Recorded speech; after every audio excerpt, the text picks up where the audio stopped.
சட்டமன்றத்தில் பேசும்போது முதலமைச்சர் சொல்றாரு 2026க்கு அப்புறம் நீங்க வந்து திராவிட மாடல் 2.0 பார்ப்பீங்க அப்படின்னு சொல்றாரு. அதாவது முதல்வர் நாங்கள் சிறப்பான முறையில் தோற்போம்னு சொல்ல மாட்டார். எந்த ஒரு அரசியல் கட்சியும் சொல்லாது. வெற்றி பெறுவோம் தான் சொல்லும். எனக்கு நல்லா நினைவில் இருக்குது.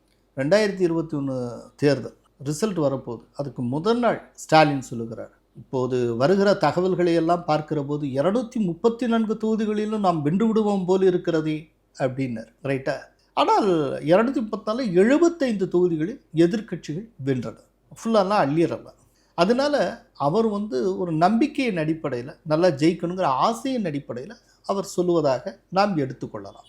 பட் அதே நேரத்தில் டிஎம்கேயுடைய ட்ராக் ரெக்கார்ட்னு ஒன்று இருக்குது. அதனுடைய ட்ராக் ரெக்கார்ட் படி கலைஞர் எப்போது தலைமையேற்றாரோ அதிலிருந்து இன்றைக்கு வரை டிஎம்கே தொடர்ந்து 2வது முறை ஆட்சியை பிடித்ததே கிடையாது. நான் என்ன நினைக்கிறேன்னா அந்த ட்ராக் ரெக்கார்டு இந்த முறையும் தொடரும்னு நினைக்கிறேன்.